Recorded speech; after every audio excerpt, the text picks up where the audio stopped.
Right, and it's not just the so-called poor or vulnerable countries, even the developed nations are feeling the heat and the mercury is rising. We all saw in the summer of 2022 what happened in Europe.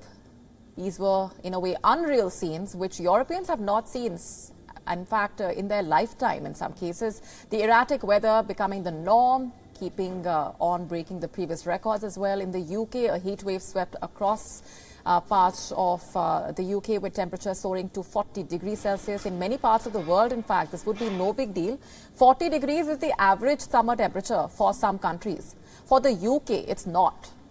The British record was 38.7 degrees Celsius set in 2019. But on the 19th of July, that record was broken and now it stands at 40.3 degrees Celsius. A state of national emergency was announced for the country where citizens were asked to work from home, advised to travel only if necessary, as well as most of the schools being shut.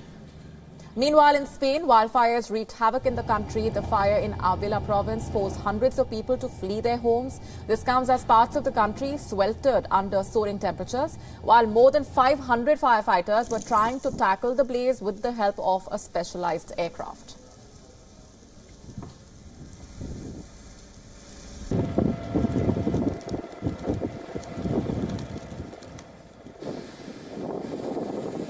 Now, as the world tackles the crisis, the question that remains is who should pay for the climate losses and the damages?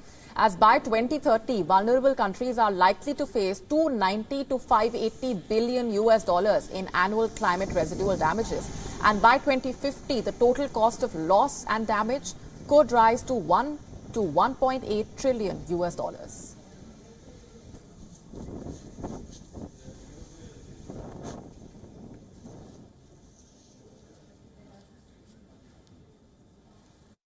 We are on a highway to climate hell with our foot still on the accelerator. So clearly it is high time we work together to cut global emissions or condemn the future generations to even more severe climate catastrophe.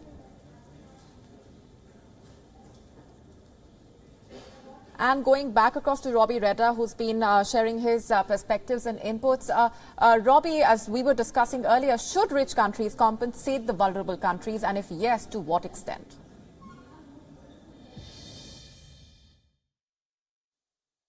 So essentially, developing countries, because they don't contribute as much to this greenhouse gases, there's some that can be done. Some of the developing countries are developing along, with time.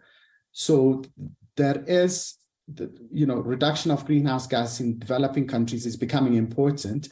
But fundamentally, what developing countries are doing is adapting to the impacts of climate change as a result of the greenhouse gases that have been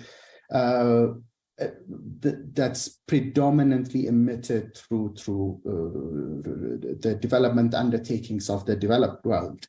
So, adaptation, while adaptation is important, while living with the impacts of climate change or changing your production, agricultural production, and other things, taking into account climate change is important. There's very little money for it now.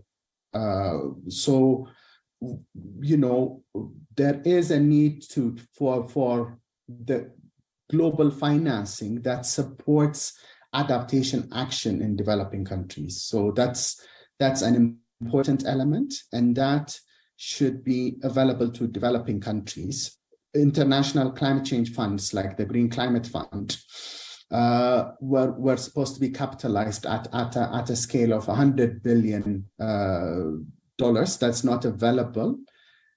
So there is very little chance for developing countries to get more financing to do the adaptation action.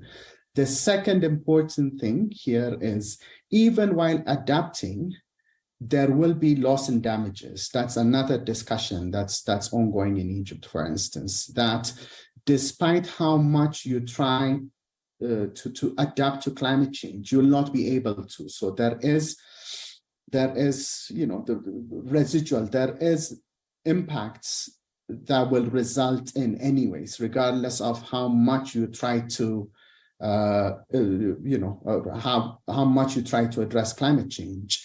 And for loss and damage, I think the developing countries should be compensated in full. While for adaptation, that there needs to be financing to help them adapt, because there's still the opportunity to adapt. WION now available in your country. Download the app now. Get all the news on the move.